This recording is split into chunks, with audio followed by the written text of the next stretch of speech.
In November 2014, the MacArthur Memorial hosted a World War I Centennial Symposium in partnership with the Hampton Roads Naval Museum and the Old Dominion University Department of History. The following is a lecture by one of the symposium presenters, Dr. Holger Herwig. Dr. Herwig is the author of numerous books, including The Marne 1914, and his lecture focused on the importance of the Battle of the Marne and its legacy 100 years later. As Dr. Herwig contends, without the Marne, no Lenin, no Stalin, no Hitler. The story that I tell in this begins with a Lieutenant Albert Meyer of the 5th Baden Mounted Jaeger Regiment, who on 2 August 1914, before war had even been declared between France and Germany, led a patrol along the southern ridge southeast of Belfort in the Vosges Mountains, where 1,972 years earlier, Julius Caesar had advanced against a German force under Ariovistus. Suddenly, French guards of the 44th Infantry Regiment appeared. Meyer charged. He struck the first Frenchman over the head with his broadsword. Another Jaeger drove his lance into the chest of a second. Yet another shot a third. The remaining French soldiers took cover in a ditch, opened fire. Meyer tumbled from the saddle, dead. And in this unexpected encounter, the 22-year-old Jaeger became the first German soldier killed in what, ironically and collectively, would be called the Battle of the Marne, which raged from the Swiss border to the Channel. I have argued, as you've just heard, this is the area of the Vosges, that the Marne was the most decisive battle of this war. There is our favorite friend in one of his many incredible outfits, William II. Germany failed at the Marne, as you just heard, and the promise of the Schlieffen Plan was gone. And yes, for all you Terence Zuber fans, there was a Schlieffen Plan. It exists. What is so incredible about the Marne, and we've heard this also earlier on, is the scale. Between 5 and 11 September 1914, the two sides committed nearly 2 million men with 6,000 guns to a front just 200 kilometers wide. The technology of the killing was also unprecedented. Rapid small arms fire, machine guns, hand grenades, heavy artillery howitzers made the killing ground lethal.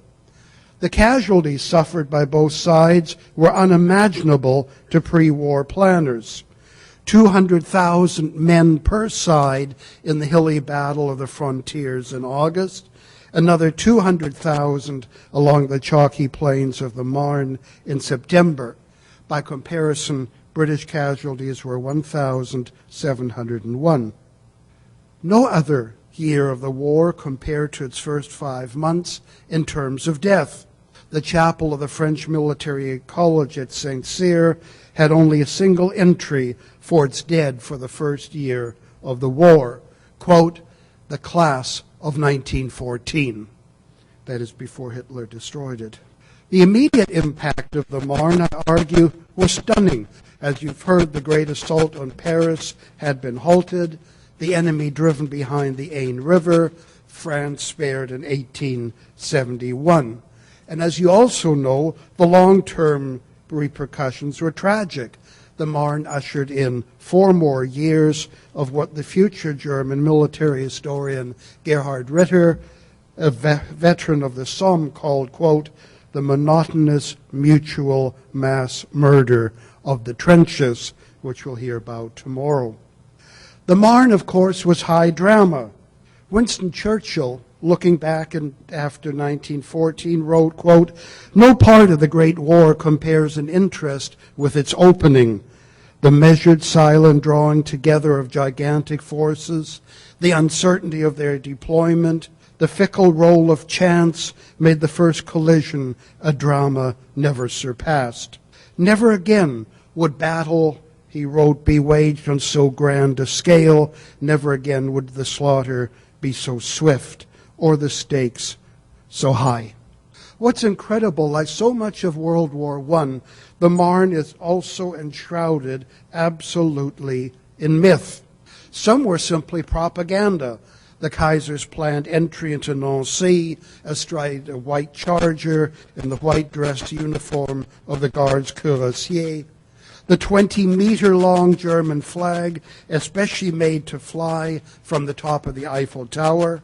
The 10 railroad cars loaded with medals for the fall of Paris that accompanied First Army alone. Other myths were the product of ambitious writers and myth-makers. General de Castelnau's alleged disobeying Joseph Joffre's order to abandon Nancy early in the war, when Joffre had in fact ordered de Castelnau to defend the city. General Ferdinand Foch's putative communique that while his position in the Saint-Gond marshes was, quote, impossible, I attack, pure myth. General Joseph Joffre's reported command to his staff on the eve of the battle, accentuated by pounding his fist on the table, quote, gentlemen, we shall fight it out on the Marne. And equally a myth, the persistent claim that the BEF saved the day by exploiting the gap between German First and Second Armies. Other myths were much more harmful and attest to the centrality of the Marne in the history of the Great War. The largest of these, of course, is that of Richard Hensch, a mere Saxon lieutenant colonel on the general staff, allegedly snatching victory from the hands of Alexander von Kluck of First Army, Karl von Bülow of Second Army, at the moment of certain triumph by ordering the retreat to 2 four-star generals behind the Marne. Why? This myth obscured for decades the truth behind the German retreat. A flawed command structure, an inadequate logistical system, an antiquated communications arm, and 2 inept field commanders. In the verdict of the German official history of the war, Bülow of Second Army had been hesitant and insecure, Kluck of First Army overly aggressive, unwilling to adhere to commands, and Chief of Staff Moltke not up to the strains of command. It concluded in Volume 14, quote, in the hour of decision over the future of the German people, its leader on the field of battle completely broke down psychologically and physically. Now, I also argue that the Battle of the Marne was a close-run thing. It reconfirmed the elder Helmut von Moltke's counsel that no plan of operations survives with certainty beyond the first encounter with the enemy's major forces. There you see General Kluck in a rare picture without all the medals that we heard about earlier. And it also reconfirmed Clausewitz's dictum that war is the realm of uncertainty. Nothing about the Marne was preordained. Senior commanders did not at first understand the magnitude of the decision at the river. It seemed simply a temporary blip on the way to victory. The armies would be reinforced, rested, resupplied, and soon again on the way to Berlin or to Paris. And below headquarters, army, and corps commands, 1 million men on either side likewise had no idea in mid-September what, quote, the Marne meant, except more endless marches, more baffling confusion, more bloody slaughter. The future great French historian Marc Bloch, with French 272nd Infantry Regiment, on 9 September recalled marching down what he called a tortuously winding road at night, oblivious to the fact that the great German assault had been blunted. Quote, with anger in my heart, feeling the weight of the rifle I had never fired, and hearing the faltering footsteps of our half-sleeping men echo on the ground, I could only consider myself one more among the inglorious vanquished who had never shed their blood in combat. I also argue that there are a whole lot of what-if scenarios attached to this battle. What if Germany had not violated Belgium's neutrality? Would Britain, in fact, still have entered the war? What if Helmut von Moltke had not sought a double envelopment of the enemy in Alsace-Lorraine and in northern France? Could at least half of the 331,000 soldiers on the left wing have helped the right wing to victory? What if, in panic at the Russian advance into East Prussia, Moltke had not dispatched 3rd and 9th Army Corps east? They spent the Russian campaign in September in railroad cars going from one front to the other. Above all, what if Schlieffen, I should have told you, Papa Joffre had not been the French commander? What if he had been cashiered after he had been badly defeated in the Battle of the Frontiers in Lorraine? Joffre's inscrutable, inarticulate calm, his placid, unsophisticated character, his far-sighted, unsentimental, determined leadership were among the major reasons why the French did not repeat the collapse of 1871. After the war, Ferdinand Foch paid tribute. He wrote, after the initial defeats, Joffre recognized he had played the game poorly. He had broken off the campaign with every intention of resuming it as soon as he had repaired the weaknesses discovered. And only once the enemy's ultimate intentions to march through Belgium had been detected did he move forces brilliantly from his right wing to his left. He cashiered dozens of general officers whom he found not to be up to standard. He orchestrated an orderly withdrawal behind the Marne and Seine rivers. He created Michel Joseph Monnery's Army of Maneuver north of Paris, and he launched the great attack between the horns of Paris and Verdun. Foch concludes, when the favorable moment arrived, he judiciously combined the offensive with the defensive after ordering an energetic about-face. And by a magnificently planned stroke, he dealt the invasion a mortal blow. I hope I've shown you the contrast to the physically and mentally broken younger Moltke. But still, Joffre knew the great gamble he had taken. He later mused, quote, I don't know who won the Battle of the Marne, but if it had been lost, I know who would have lost it and been blamed. What if French morale had cracked after the initial battles? Campaigns are not fought against lifeless bodies. The enemy, as Clausewitz, never tired of lecturing, reacts, innovates, strikes back. Were it not for the passions of the troops, comparative figures of opposing strengths would suffice to decide the issue. Put differently, he put it sarcastically, a kind of war by algebra.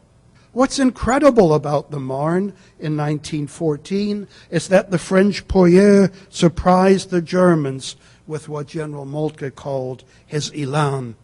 He wrote his wife, just when it's on the point of being extinguished, it flames up mightily. A Bavarian general, Karl von Wenninger, likewise expressed his surprise at the enemy's tenacity. Quote, who would have expected of the French that after 10 days of luckless battles and bolting and open flight, they would attack for 3 days so desperately, end of quote. General von Kluck, who I've shown you, after the war told a Swedish journalist, quote, the reason that transcends all others in explaining the German failure of the Marne was the extraordinary and peculiar aptitude of the French soldier to recover quickly. Cynically, he said, most soldiers will let themselves be killed where they stand. That, after all, is a given in all battle plans.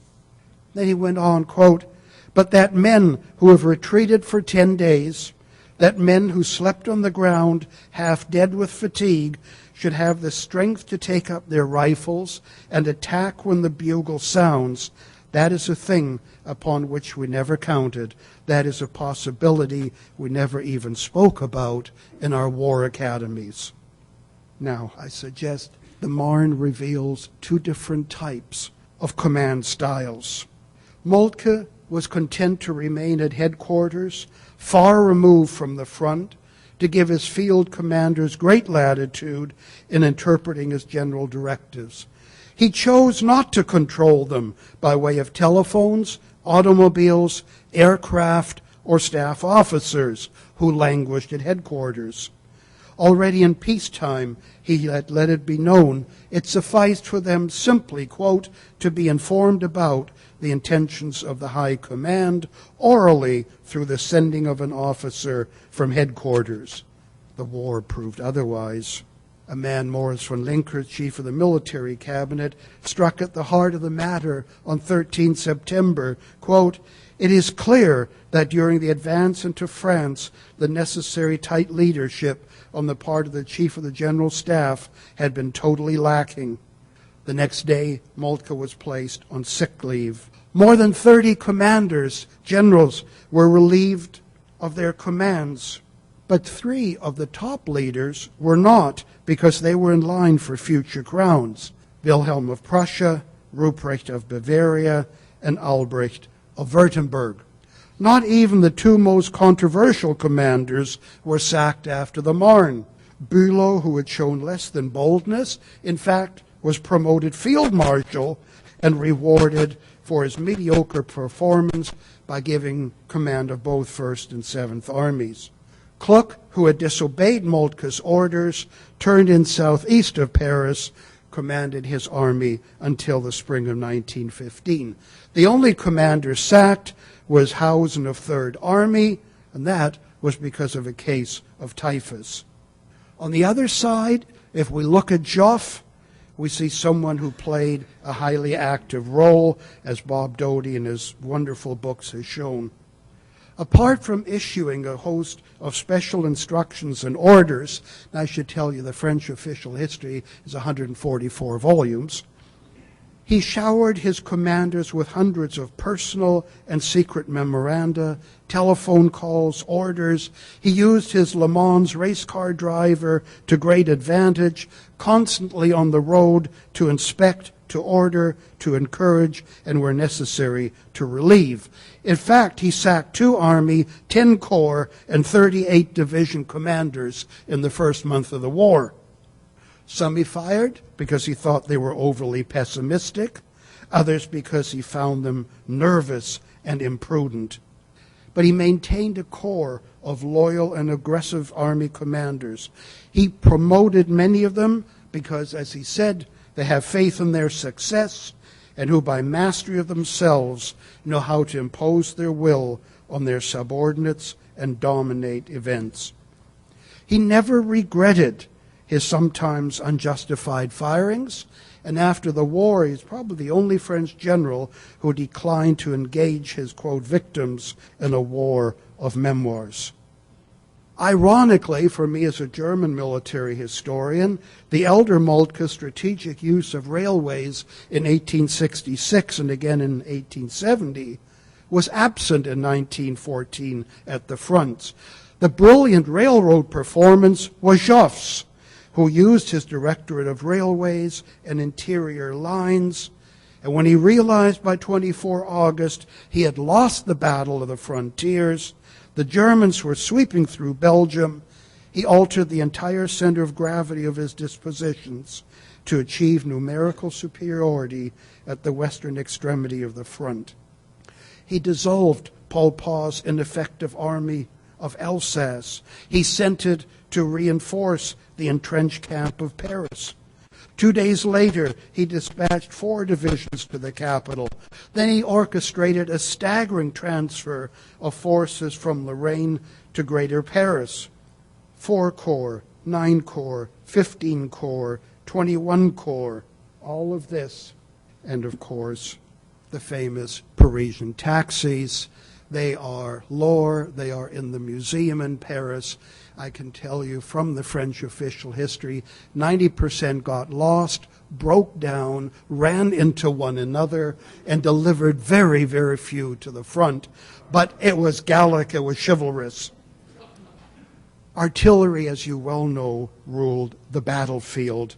German howitzers ripped men and horses alike, into shreds of flesh and deposited their remains as mounds of pulp. The French 75s filled the air with shrieking shrapnel shells that exploded above the enemy, drenched those below with thousands of iron balls.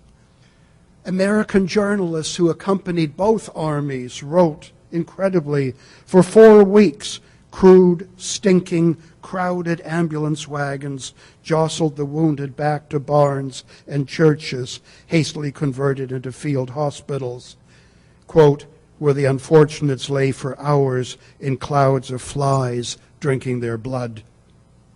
For days, in words one historian addressed to the soldiers of 1914, quote, you ate nothing, drank nothing, no one washed you, your bandages went unchanged, many of you died.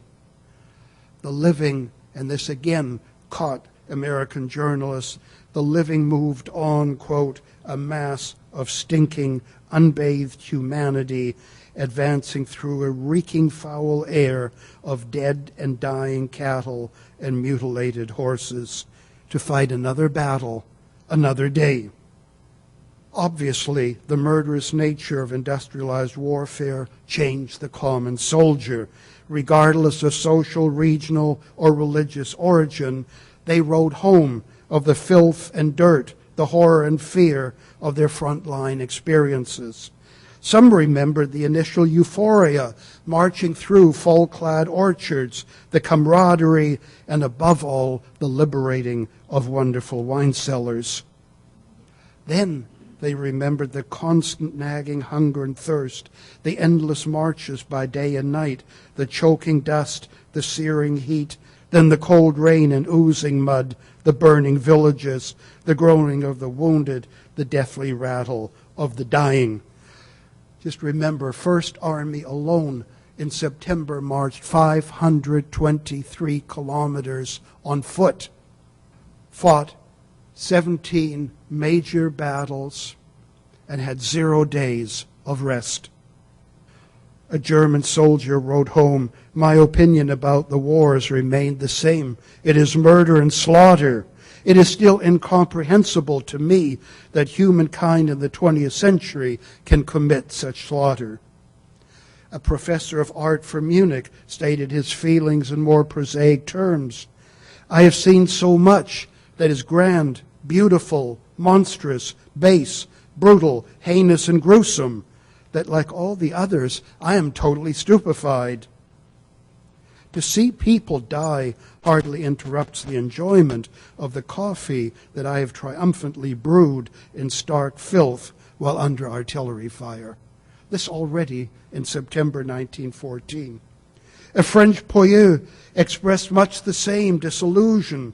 His initial, quote, beautiful, innocent joy at news of victory, victory, quickly took flight as he surveyed the battlefield. And he wrote his parents, they're a lieutenant of the 74th, they're a captain of the 129th, all in groups of 3 or 4, sometimes singly, and still in the position of firing prone, red pants. These are ours, these are our brothers, this is our blood.